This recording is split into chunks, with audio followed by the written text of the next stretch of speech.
ഗ്രാമീണ വനിതാ തൊഴിലിടങ്ങളും community kitchen ഫാക്ടറികളും.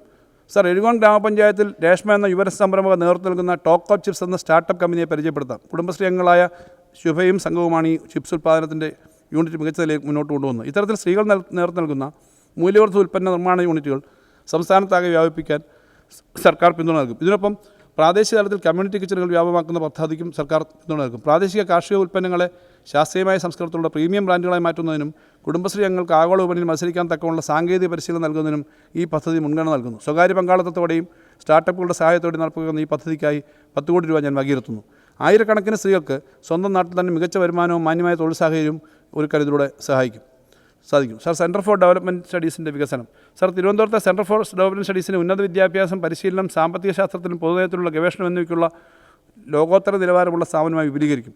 IIT-കൾ, IIM-കൾ പോലുള്ള മുൻനിര സ്ഥാപനങ്ങളുടെ മാതൃകയിൽ വികസിപ്പിച്ച് അധ്യാപനത്തിനും ഗവേഷണത്തിനുമുള്ള രാജ്യത്തെ മുൻനിര മികവിൻ്റെ കേന്ദ്രമായി CDS-നെ മാറ്റും. ഇതിനായി ഒരു പുതിയ അത്യാധുനിക കാമ്പസ് ഘട്ടം ഘട്ടമായി നിർമ്മിക്കുന്നതിന് ആദ്യഘട്ടമായി 10 കോടി രൂപ വകയിരുത്തുന്നു.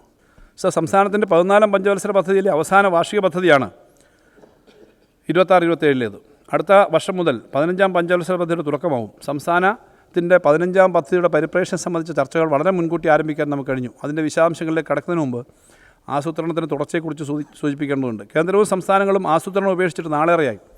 നെഹ്റുവിൻ്റെ പാരമ്പര്യം അവകാശപ്പെടുന്ന കോൺഗ്രസ് ഭരിക്കുന്ന സംസ്ഥാനങ്ങളും ആസൂത്രണത്തെ കൈയൊഴിഞ്ഞു. കേരളം ആസൂത്രണത്തെ മുറുകെ പിടിക്കുന്നതിന് കാരണമുണ്ട്. 1957 അധികാരമേറ്റ EMS സർക്കാർ ആധുനിക കേരളത്തിൻ്റെ സൃഷ്ടിയിൽ വഹിച്ച പങ്ക് എല്ലാവരും അംഗീകരിക്കുന്നതാണ്.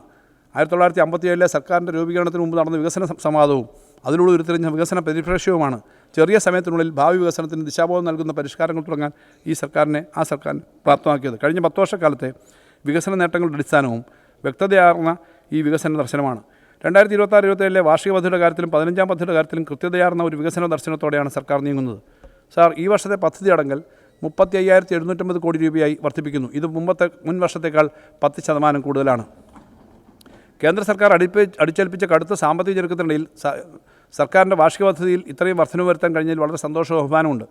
പ്രതീക്ഷിത കേന്ദ്ര സഹായം ഉൾപ്പെടെ ആകെ പദ്ധതി 44,574.66 കോടി രൂപയാണ്.